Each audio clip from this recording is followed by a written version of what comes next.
Welcome to Virtual Realms. I'm Ranger 1, and I have been busy here at the Long Beach habitat working on my hatchery, adding a whole separate section to it to allow me to breed out here in the wide open air and sunshine. It's not a huge area, but then again I'm going to only be concentrating on small and at most medium-sized tames, so I think it'll be sufficient. It's directly attached to the hatchery that I just built, and I think it's of sufficient size to allow me to do a fair amount of breeding of creatures this size, maybe a little bigger. This is going to be the next project here at the hatchery.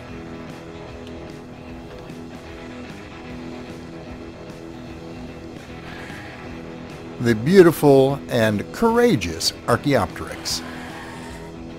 I've got a handful in there laying eggs that are being collected just as rapidly as possible, and we're going to start our breeding here soon. I can't help but feel that a beach full of colorful and surprisingly capable Archaeopteryx would make an excellent addition out here on the beach. They can fly to a limited degree, although I'm not sure how much they're going to fly when they're actually attacking or defending their fellow tames, so we'll see how it works out. If nothing else, it should be attractive.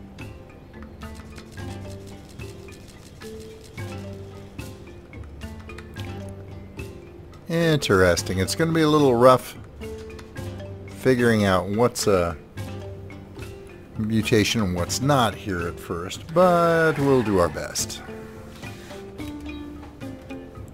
There we go. Let's get down here where we can see what's going on.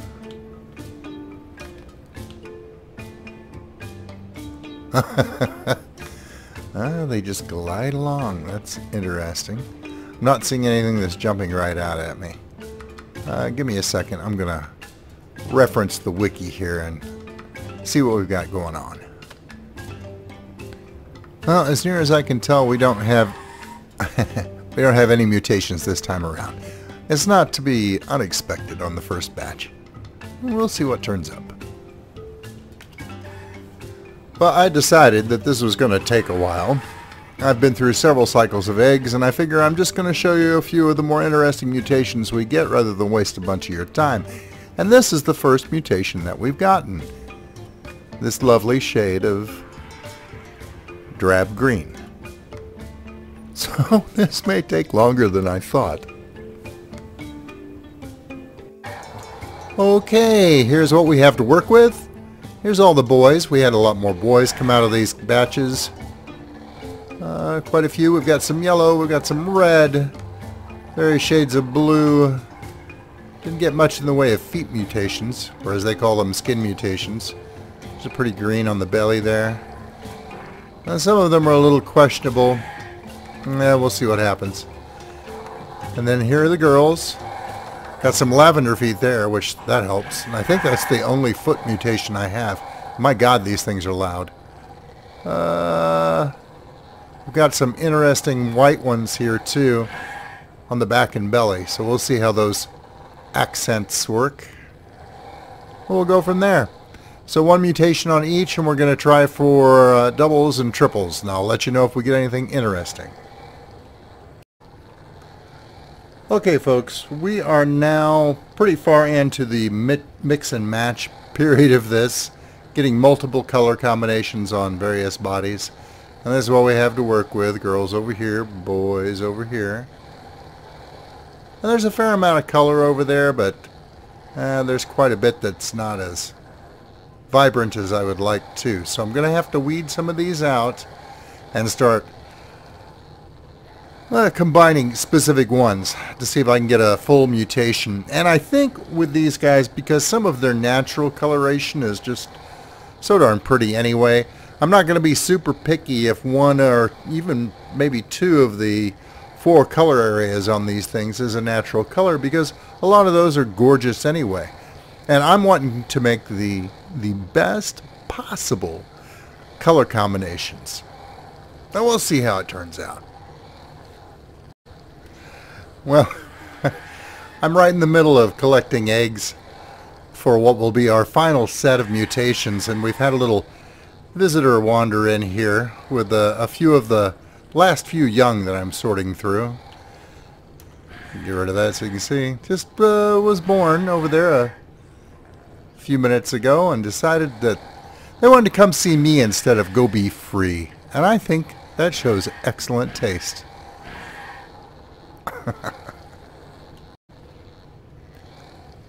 Alright, we have gone through countless cycles of eggs to get to this point, but here are the winners. We've got a few duplicates here where I have pretty much the exact same colors on both sides. We've got males on this side and females on that side. I've done this on purpose. That's actually more color combinations than I really wanted, but by keeping some very similar ones on male and female side, I think I can get a little bit more diversity in the finished products. Fortunately, the colors seem to blend pretty well on these little beasties. Almost no matter what the color is. They just blend so much better than, say, on the on the Sarcos. So this should be interesting. I have also turned loose in the wild some near misses. Colors that I just wasn't having any luck drawing out all on their own, or something that was particularly striking but not a full 4-color mutation. So I'm going to let them roam around just to throw a little bit of diversity into the gene pool for the unclaimed ones that are born in the wild. I think it'll keep things interesting, and many of the generic colors are actually quite striking. So we're going to leave it at that. I particularly like that peach. It blends very nicely with some of the other colors, but it's a standard color. Oh well, we'll see if it ends up popping up now and then. I'm going to get these guys all set up to breed. I'm going to keep them in here for right now because I think I'm going to do something a little bit different with this breeding facility to liven things up a little bit. I'll bring you back once things are underway and once I've got this facility reconfigured the way I think is going to be more interesting from this point on. Well, here's the redesign of the, well, former hatchery that I had just built. I decided instead I was going to turn this into a permanent pen for the Archaeopteryx and turn the main part of it out here into a large bridge that goes over to the mainland. The building that I built to house the S+ hatchery is still there, although I moved the entrance to it over here. There's a little spot up top that our birdie friends can walk up on if they so desire and still be safe. And you can walk all the way across over here and down the stairs and onto the beach of the mainland. And vice versa, of course. Now it's right here by these rocks, and I'm thinking that may kind of divide traffic up in an interesting fashion. We shall see. And yes, I checked my little motorized raft here can go under it while I'm driving it, so that will work out. I think it has kind of a nice look to it. Guess we'll have to see. Hey, little one, what are you doing over there? Well, he'll find his way out of there fairly soon. But I think all in all, I think this will work. We'll find out. Well, so far so good. I did have to add another set of stairs over here. They kept walking and under that and getting stuck. But these particular half walls seem to be doing a pretty good job of keeping the adults in, and I checked and a young should be able to walk out between them. Hopefully they won't get hung up on the supports. We will find out how that goes. I may have to replace these with S+ railings instead because those are a little easier for the critters to get through, but we will cross that bridge when we come to it.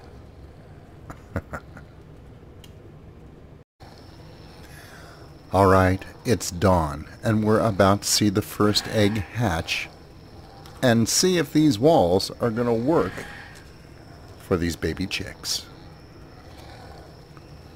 Oh, and there's the little one right there. Come on, little one. Well, maybe I'm intimidating him with the gun. Yes! Yes. Walk right on out there. Way to go, little ghostly guy gliding along the wooden planks with no care. Which way are you going to go? You going to go to the mainland? You're going to go to the island. Your choice. Your life. Sorry if it's a little dim. Like I say, it just became dawn and all my lighting shut off, of course, right at the moment of birth. So, that's the thing. So far, none of the birds have escaped, either from the top deck or below. They do travel up and down freely. They like to stick their heads out here, but they don't get stuck, which is nice. Eventually, they turn around and walk back in.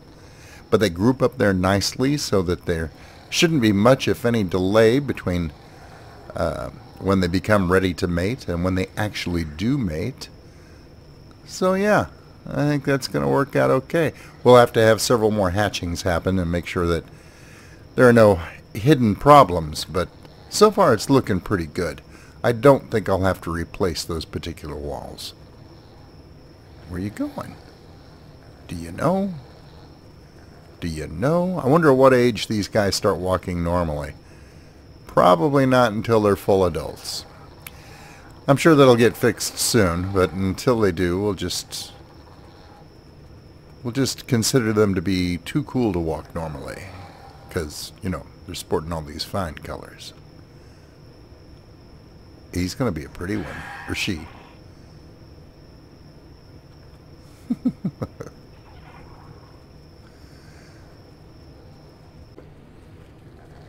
Well, it looks like this is going to be a success. We have several youngsters that have been hatched successfully. And so far, 4 out of the 5 that have hatched have wandered out here without any issues. The other one came out briefly, turned around and went back in, but appears to be traveling back and forth without any difficulties. And this egg hasn't quite hatched yet. It's got a while to go. 21 seconds. We'll see. We'll see how it does. I like the fact that the adults wander up there all on their own and don't get stuck and come right back down. That gives a little bit of a dimensional effect to the whole facility. I like that. Multi-level. And where'd that one youngster go over here? Did you already leave again? Might have already left again. Well, they go up so fast and leave the nest. That's alright. That's what they're supposed to do. Okay, well, maybe he is out here. 1, 2, 3. Oh, they're splitting up too quick. I'm losing track of them. You're exploring the rest of the facility, huh? Okay, that's alright. You go ahead. Oh, there's one. Well, one youngster's found his way off the bridge. Decided to stick with the island. I may have to remove that little tree. I wanted to leave it there, but if the jerboas are going to get stuck there, well, we'll see what happens. Alright. How do you guys look? Interesting colors? Yeah, you'll be pretty as an adult. So will you. You're a bright little devil. You're colorful. Whoops. Little lag there. That works. Like green and white and blue. Nobody's wandered off this end yet. We'll have to see if they're okay with this staircase here. We may have to make some changes if they don't like it, but I think they'll be alright. And they will probably find their way to the mainland anyway by crossing over there where the island gets really, really close to the mainland anyway. There's very shallow water there, and most everything wanders across there without too much difficulty. Although these birds may be a little bit pickier about getting their feet wet than some of the other animals. We'll just have to see. But that's one of the reasons why I decided the bridge might not be a bad idea to facilitate traffic going back and forth on a regular basis. We shall have to see. But so far, I'm pretty well pleased. Well, one of my parasaurs has decided to wander up here, which is a good sign. They do that occasionally. They'll walk up this little pathway here beside the building, stop at the gate, and he'll turn around and find his way right back out again, as time permits. But I'm figuring if he comes up here this far without any issues whatsoever on that side of the fence, he'll do the same over here on this side too, eventually.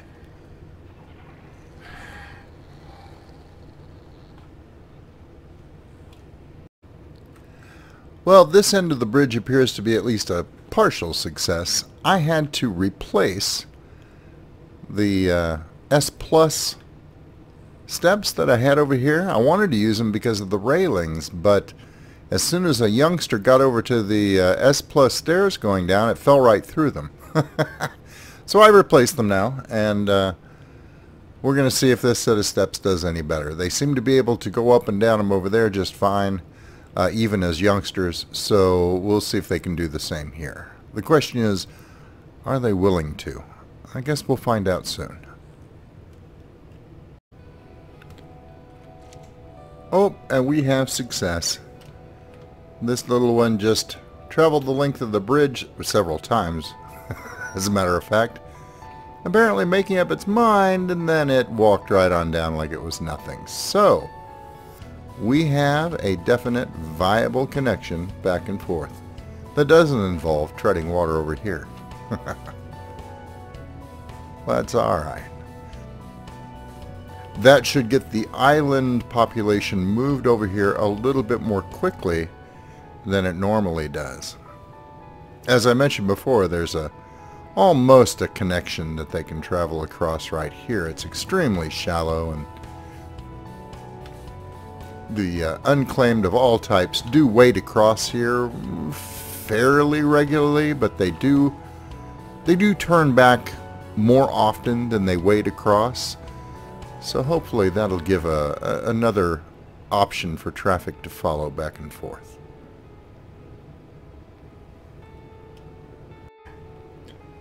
Well, it seems other residents are more than willing to make use of the bridge as well.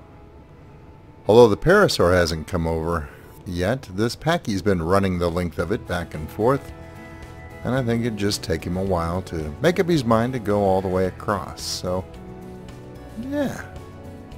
I'm going to count this one as a win. Let me knock on wood real quick. Well, I've made a few more modifications to the facility and to the bridge. I slapped a coat of paint on it, and I think it's pretty close to calling this a wrap. The young adult birds are traveling freely back and forth from the island, which is exactly what I wanted to see. And other animals are starting to do the same. So, yeah, I think it's going to work out pretty well. Well, for those of you who are a little curious as to why I would make such a radical change to the design of this hatchery, the reason was really twofold. The first one, and the most obvious one that I've already discussed, is providing an alternative means of animals to cross back and forth freely between the island and the mainland. But that was really a secondary objective. You see, I ran into a problem out here doing the whole cycle of mass breeding and then selective breeding to get my mutations. I ran into a problem out here that I didn't run into very much, or at least not very often, in my cavern breeding facility. Once I started the full cycle of, well, harvesting thousands of eggs and going through all those young, and the necessary step when you're doing a breeding cycle like this of eliminating all those young, unclaimed animals, well, that turned my happy little island into something of a war zone. Every untamed creature that wanders freely right next to my facility was infuriated any time I would eliminate those unwanted, unmutated young. And I just can't have that. This facility is perfect for taking the final selections and breeding the untamed creatures and releasing them into the wild, but it's not a very good solution for the initial phases of the process, when there's a lot of attrition. It's necessary. You can't turn thousands of youngsters loose in a given area. They would overrun everything. So to quell this storm of discontent, it seemed to me I was going to have to build a separate mass breeding facility well away from where the other untamed creatures were living, which is a lot of work. But then I had a realization. Something occurred to me that swept those problems away. All I needed to do was build a mobile mass breeding facility. Something that was big enough for me to do all the initial hatchings and unfortunate slayings that I would have to do to get the process started, but something that I could remove from the area during that process and then move back into the area as soon as it was done. Taking youngsters long distances overland in Ark, as you know, is a very dangerous and difficult proposition. So ideally, I needed something mobile, preferably something airborne. And I realized I had the perfect solution waiting for me back in Viking Bay. I know we're about due to wrap this video up, but let's take a minute to head over there first. I don't have all the testing and preparations made necessary to be sure, but I'm fairly optimistic that I've come up with a viable solution to my problem, even though it means that from time to time I'll have to lead a bit more of a Spartan existence than I'm used to.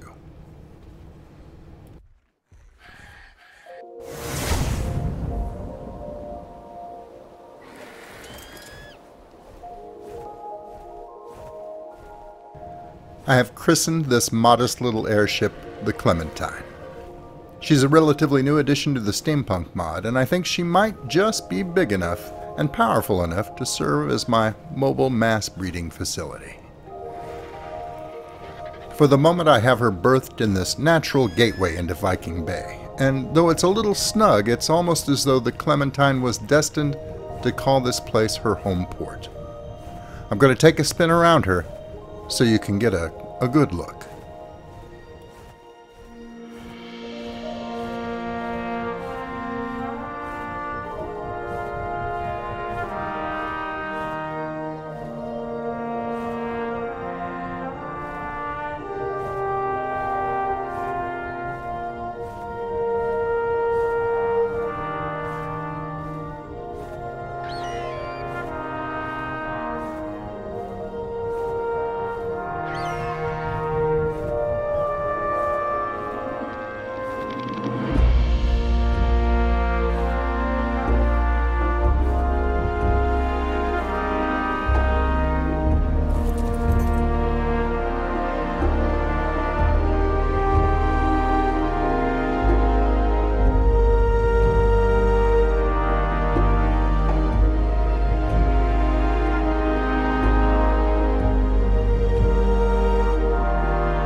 I think if I'm very careful, I can squeeze just enough of my personal belongings in here to make this area my captain's quarters. It'll be tight, but I think I can make do.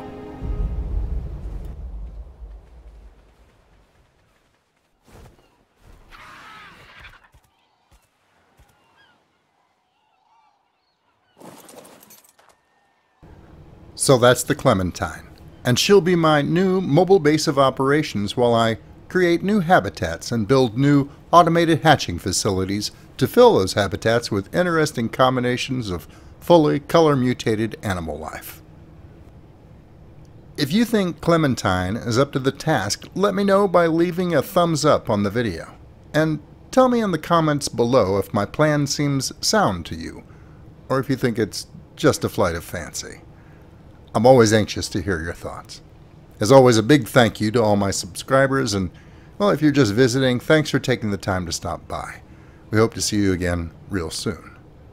Sorry the video ran a little long, so I'll let you go for now. And until I see you again, good hunting.